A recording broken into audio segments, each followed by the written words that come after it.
Au. Aduh. Aduh.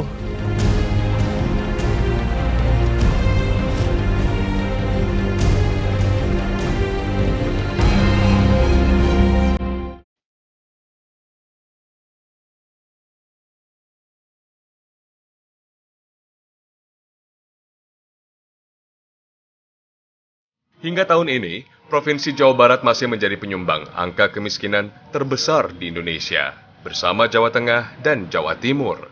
Ribuan kantong kemiskinan tak kunjung terentaskan.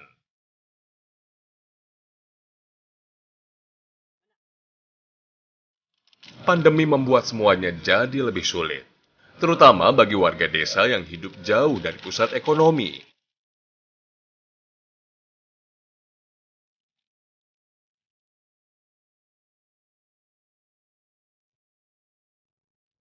Ibu, itu sampai ke tengah gitu? Harus yang gede-gede ya? Aduh, saya ngilu ngeliatnya pemirsa. Kalau Anda biasanya ke pantai, pasti pernah lihat pohon pandan seperti ini di pesisir pantai yang besar-besar, tapi semua bagiannya berduri. Dari samping sampai ke belakang juga semuanya berduri. Tapi si ibu karena memang sudah biasa, jadi dia masuk ke dalam untuk mencari yang besar-besar. Saya sampai ngilu ngeliatnya karena harus pakai sarung tangan dan juga baju yang agak tebal.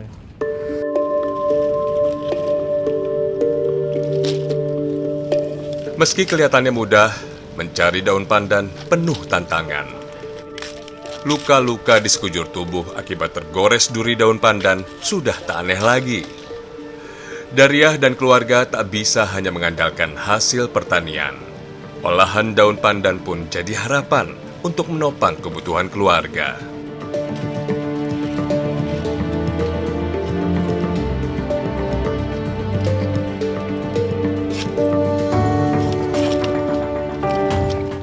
Au. Aduh. Aduh. Lihat nih, pemirsa. Hasil nyoba ngikutin Bu Daria untuk ngambil duri. Ini durinya panjang banget. Nih, ada dua, satu di jempol, satu di telunjuk. Ini durinya panjang sekali. Kalau misalkan didiemin, terlalu masuk ke dalam biasanya bikin infeksi.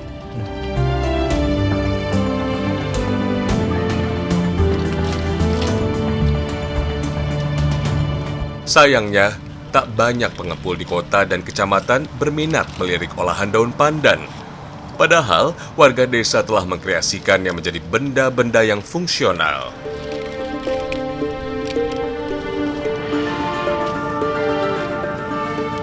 Dia buat tambang. Tambang. Tambang anyaman. Oh, jadi kerajinan gitu ya? Iya. Bentuknya apa? Kerajinan apa? Tas, Tas. topi.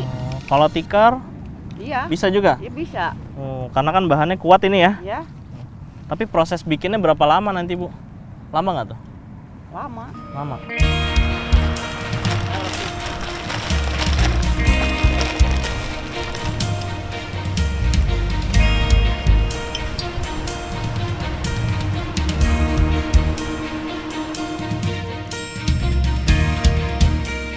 Proses pengolahan daun pandan panjang sekali, bahkan mencapai 1 bulan lamanya di musim kemarau. Nah, bila musim hujan tiba, butuh waktu lebih panjang lagi untuk menjemurnya.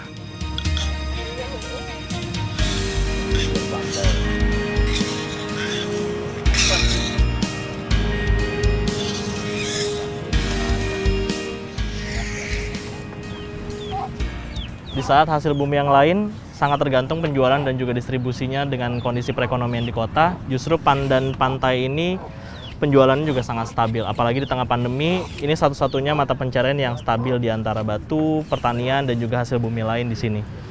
Dan ini mungkin bisa jadi solusi untuk desa-desa di sepanjang pesisir untuk bisa memanfaatkan pandan pantai untuk bisa menjadi salah satu mata pencarian warga.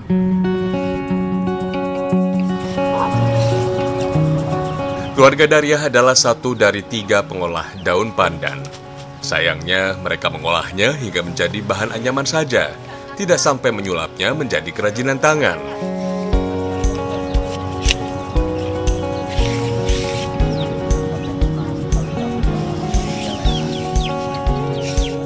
Tapi kalau di desa sini tetap semua kegiatan seperti biasa selama corona. Kalau di desa ini Panen tetap panen. alhamdulillah, nggak ada pengaruh gitu. Oh, alhamdulillah ya. Alhamdulillah.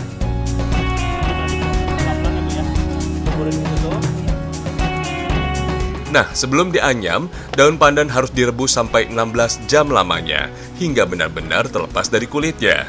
Kalau tidak, daun ini tak akan bisa dianyam, karena teksturnya sangat keras. Di gubuk sederhana inilah, Daryah dan keluarganya mengolah daun pandan.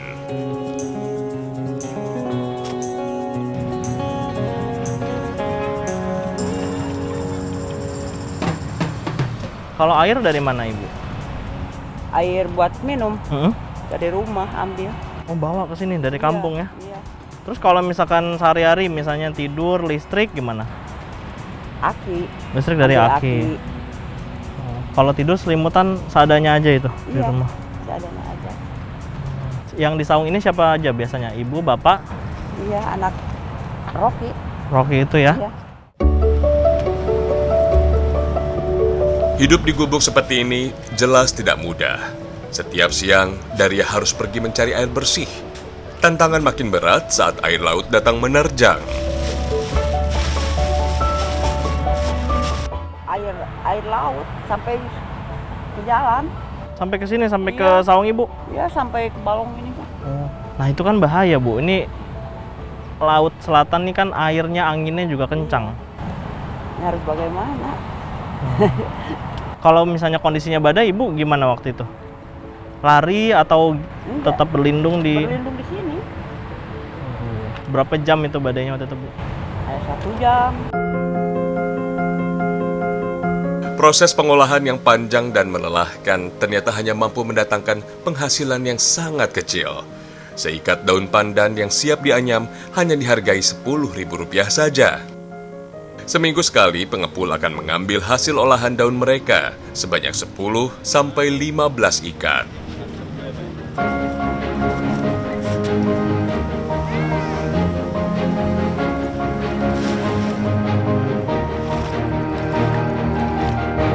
Jadi pandan yang sudah direbus dalam kondisi panas itu harus direndam di air kolam, air payau ini, supaya nanti selama berhari-hari kondisinya bisa berubah dari pandan yang tadinya keras sekali bisa menjadi pandan yang agak lembut, walaupun bagian dalamnya tetap seperti batang lidi.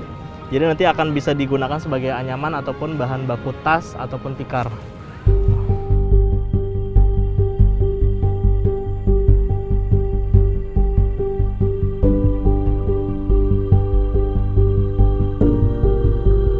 Demi menambah penghasilan, Amang dan Daryah pun mencari akal.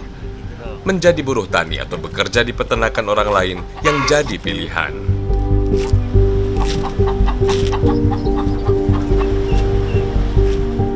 Kondisi yang paling sulit mungkin saat-saat ini Sekarang, lagi justru corona. sekarang ini ya? Iya, corona itu paling sulit buat saya. Kenapa, Pak? Soalnya kan bandar gak ada yang beli batu, mau ngirim ke kota katanya di blok, nggak bisa ngirim ke kota. Jadi sama sekali nol itu pemasukannya. Ya, nol. Ini apa nih, Bu?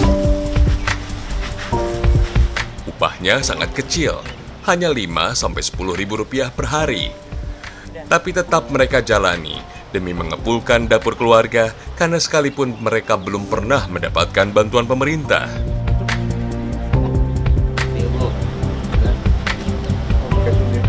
Kalau misalnya Pak Bupati, Pak Gubernur ataupun Pak Jokowi nonton ini, Bapak mau sampaikan apa ke mereka? Saya mau bilang kepada bapak-bapak yang ada di atas, Bapak Bupati, Bapak Jokowi, tolong lihat orang yang paling di bawah Pak, semacam saya. Kata Bapak Jokowi, sewaktu ada bantuan sembako, bantuan apapun dari Bapak Jokowi, katanya buat seluruh warga Indonesia, tidak ada yang kaya, tidak ada yang miskin. Selama ini saya alhamdulillah belum mendapatkan bantuan apapun yang digembor-gemborkan itu.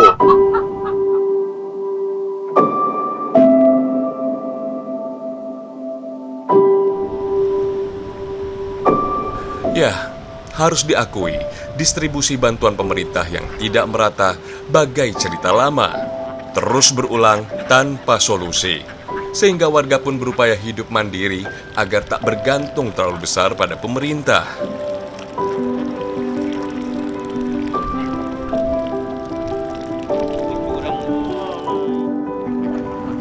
Di desa sebenarnya ada banyak sekali potensi yang bisa dimanfaatkan, terutama sumber daya alam dan juga hasil buminya itu bisa dimanfaatkan oleh warga. Tapi sayangnya tidak semuanya memiliki akses ataupun punya kesempatan untuk mengelola itu. Pilihannya bagi yang lain adalah menonton ataupun menjadi buruh bagi warga lainnya. Mau tak mau, hukum alamlah yang berlaku.